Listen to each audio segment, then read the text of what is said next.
Welcome in for another Soccer Down Here 1v1. I'm Jason Longshore here at preseason training for Atlanta United in St. Petersburg, Florida. The team will play the Tampa Bay Rowdies tomorrow afternoon. You can watch the match on atlutd.com/live. You can listen on 92.9 The Game. Pre-match coverage starts at 2 o'clock, kickoff at 3, and a full-time report afterwards on 92.9 The Game. You can always get that wherever you get your podcasts at Off the Woodwork. But here on Soccer Down Here today, you're going to hear from Efraín Morales, center back with lots of experience with Atlanta United too. He's been a very strong performer in preseason for Atlanta United in preseason throughout the matches thus far.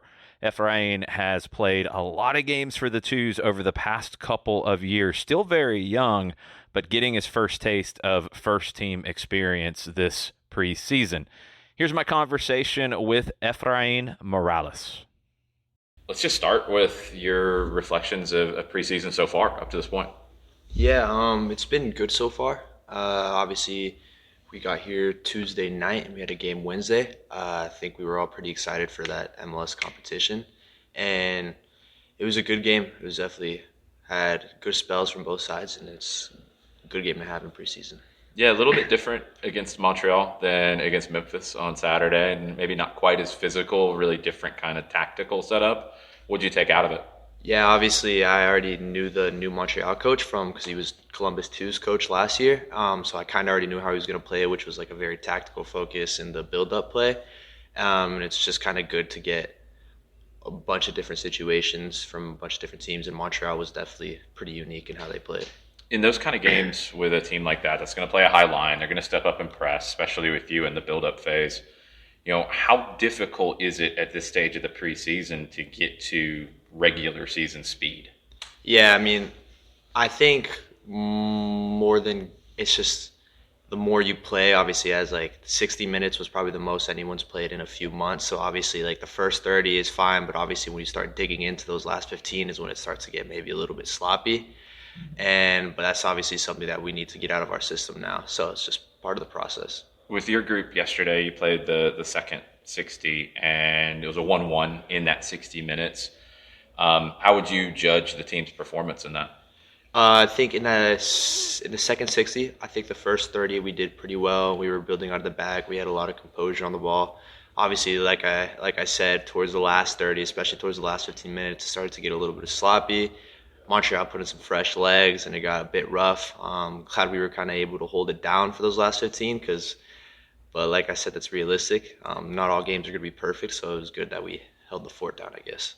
Pairing up with somebody like Luis Abram, you guys hadn't had any time on the field together yet up to that point, had you?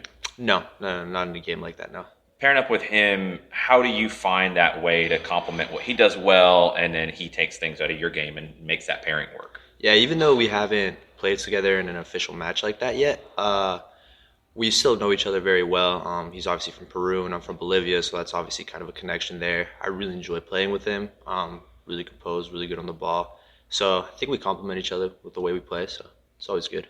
How are you enjoying being part of the first team group? And I know you've trained with the first team and been around it, but in this preseason, being fully embedded, competing day in, day out with this group, how are you enjoying it so far? Yeah, I'm loving the training sessions, the games, all of it, just the environment. It's definitely something new to me. I definitely feel like it's making me a better player, and just being able to kind of share like these little moments in the hotel with the new players, with all the other players. It's just something. It's good to see like the human side of the first team guys, you know. Yeah, it really feels like this group in terms of a personality, and it's still really young. You know, it's still really early in terms of how that comes together. It feels like a group that is getting along really well. Oh yeah, for sure. Honestly, even though I haven't been part of the team as much the last few years, I think this year there's been kind of a different dynamic in the way the team has approached things, and I think everyone's getting along really well, which obviously I'm not necessarily sure how much they got along the last few years, but I think this year's been really good. Yeah. I don't want to say like it wasn't getting along before. Yeah. Just it feels really friendly and everybody's vibing well. Yeah, for sure. I think the European guys have just, like I said, brought a different dynamic into the team, and it's been really good so far. With some guys coming in as preseason has started, Stian has been part of the group pretty much from day one. Bartosz coming in just a little bit later. How has that blend worked within the group? It was good because even like before preseason actually started, we already got to see the other players, got to know them, got to talk a little bit. Um, Hung out with Stian outside of training, so it's good. It's just like I said, we're building a good relationship on and off the field. Working with Gonzalo and his staff, how do they make it comfortable for somebody like you who's been at the club, young player, but kind of joining this group in full in the first time? Yeah, even one thing that they do really good that I really appreciate is that even though I'm not necessarily super involved like the last few years, like Brad and Brooks, they're still really hands on with me and showing me clips and always looking out for me where I can improve, and they're very hands on, where I think maybe some other coaches would just kind of be like, oh, he's one of the younger guys, I'm not necessarily going to work as much with him. They're kind of the opposite. If anything, they want to kind of push me even more than the rest, which is good.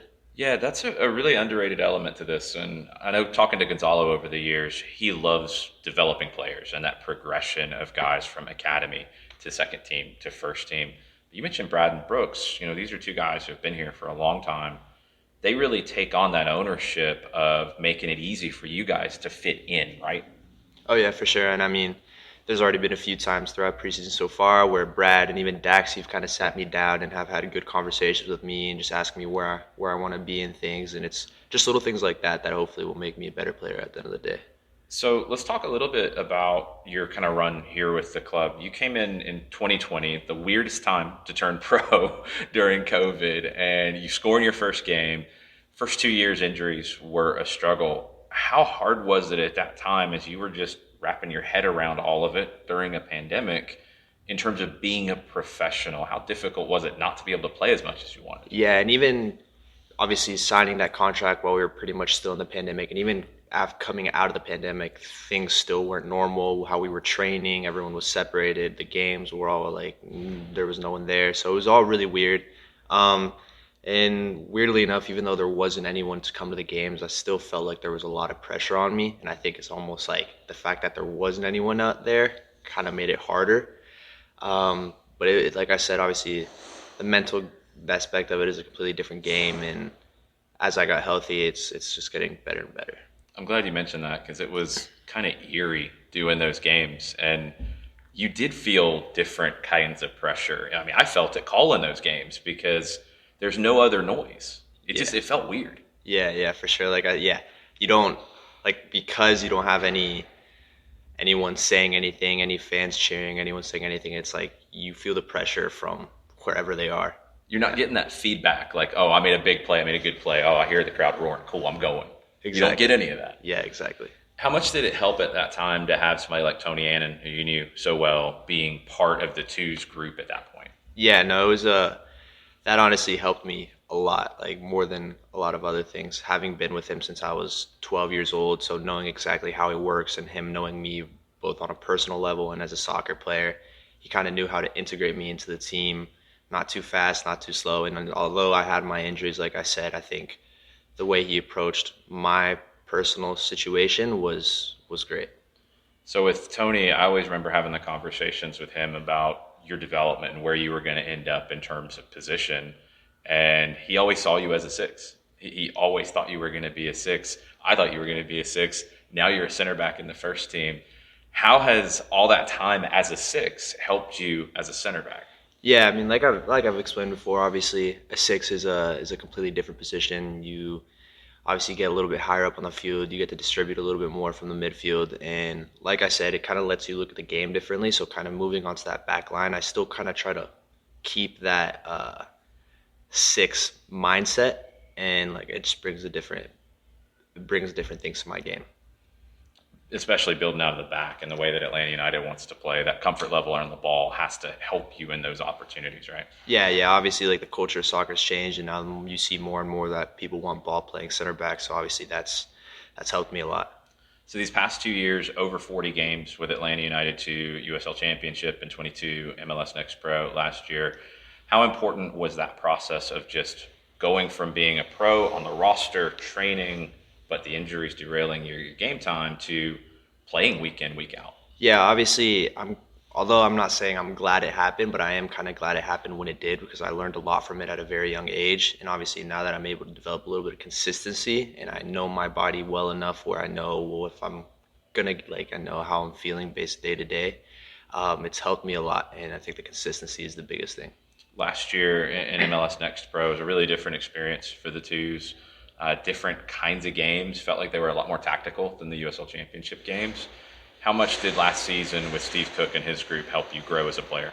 Yeah, like you said it perfectly. I mean, it was definitely a lot more tactical than it was in USL Championship. Obviously, we were a young team going into USL Championship, and USL Championship was really aggressive, really physical, a lot of older guys. When we transitioned to MLS Next Pro, we really had to focus on our formation, the system of play, and I'm glad I was able to get both sides. Because, like I said, I was able to understand the physicality aspect of it, but now I'm just reading the game a little bit better playing with an MLS Next Pro. So come back to preseason just a little bit with this group right now. You guys have Tampa Bay Rowdies coming up this weekend, the USL Championship team. The competition for playing time, it's really intense with this group at all positions, and center back is one of them. How do you kind of rate where you are in the group right now? Yeah, obviously I have a lot of really good players ahead of me, and that being Stian, Derek, Noah, all those guys are great players, and obviously that where I'm at right now, I'm not really worried about where I am in the depth chart, but just being able to learn from them because obviously they're all great players. So I just want to learn and just focus on myself and be a better player.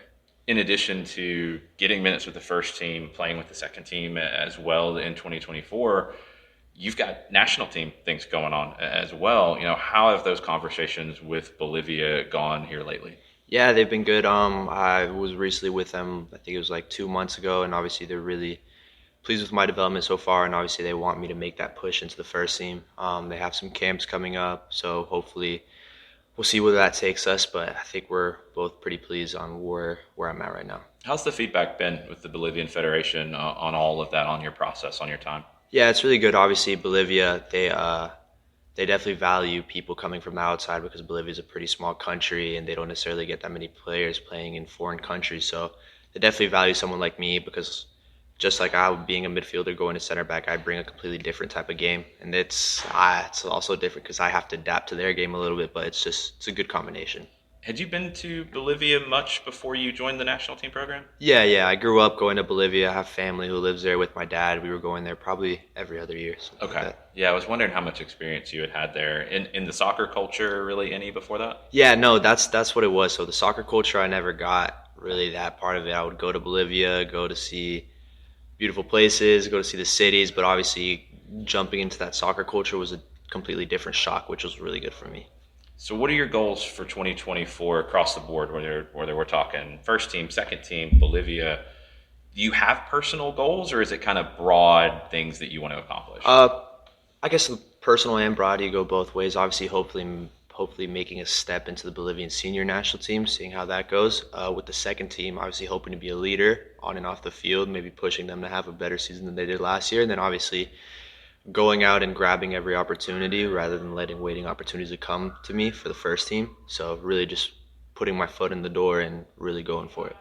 Perfect. And as we look ahead to the last preseason game that we'll be covering on 92.9 with Tampa Bay Rowdies on Saturday, what are the important elements for you to have the team progress from Wednesday to Saturday? Yeah, obviously now that this is going to be a 90-minute game, like I was just explaining before, really keeping the composure throughout the whole game. Obviously there was a lot of ups and downs in that Montreal game, so really being able to keep that consistency throughout the game is going to be really important so that we're not really, just a first half team or just a second half team, just being able to be strong throughout.